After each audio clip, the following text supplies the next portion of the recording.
Thumbnail দেখে তো বুঝে গেছেন আজকে কি রেসিপি হতে চলেছে। আজ কিন্তু রেসিপিটা মায়ের, তাই আজকের রান্নাটা মাই করছে।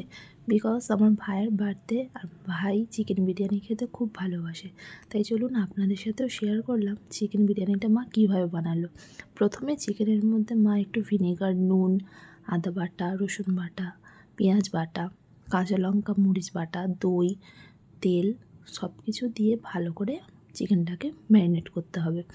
দেখতেই পাচ্ছেন ছোট জায়গা মাখাতে পারিনি, তাই একটা বড় জায়গাতে চিকেনটাকে ট্রান্সফার করে নিলাম। তারপর মা চিকেনে দিয়েছে রেড চিলি পাউডার, গোলাপ জল আর কেওড়া জল। দেখছেন তো কিভাবে আমি মাখাচ্ছি, আপনাদেরও কিন্তু ঠিক এইভাবেই চিকেনটাকে ভালো করে মাখিয়ে নিতে হবে। ব্যাস তারপরে দিয়ে দিয়েছে মা চিকেনে বিরিয়ানি মশলা। বিরিয়ানি মশলাটা দেওয়ার পরে কিন্তু ভালো করে মাখাতে হবে, মাখিয়ে আপনাকে সারা রাত এটাকে ম্যারিনেশনে রাখতে হবে।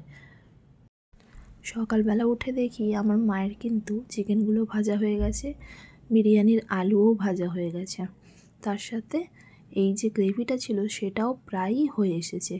আর এই দিকে দেখলাম ভাত রেডি, তাতে মা আলুগুলো দিয়ে প্রায় সাজিয়েই ফেলেছে। তারপরে চিকেনগুলো ওই গ্রেভিতে দিয়ে দিয়েছে। দেওয়ার পর এটাকে আরও কিছুক্ষণ ভালো করে ফোটাতে হবে। চিকেনগুলো ভালো করে ফোটানোর পর যখন তেল ছেড়ে ছেড়ে আসবে প্রায় তখনই হয়ে যাবে। এই তো চিকেনের গ্রেভিটা কিন্তু প্রায় রেডি। এবারে মা ওই যে ভাতটা রেডি করে রেখেছিল তার উপরে দিয়েছে চিকেনের এই গ্রেভিটা। ব্যাস এটা দেওয়ার পরেই মা আবার কিছুটা সাদা ভাত তুলে রেখেছিল, সেটাও কিন্তু এর উপরে লেয়ারিংয়ের জন্য দিয়েছে।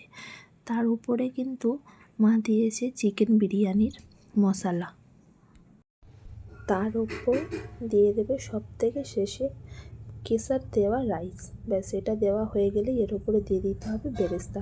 বেরেস্তাও কিন্তু রেডি। বেরেস্তার পর কিন্তু বিরিয়ানিটাকে ভালো করে দম দিতে হবে। ব্যাস তারপরে রেডি আমার মায়ের হাতে স্পেশাল চিকেন বিরিয়ানি। আশা করি ভিডিওটা আপনাদের ভালো লেগেছে। যদি রেসিপিটা সত্যিই ভালো লেগে থাকে আমাকে কমেন্ট করে জানাবেন। Thank you.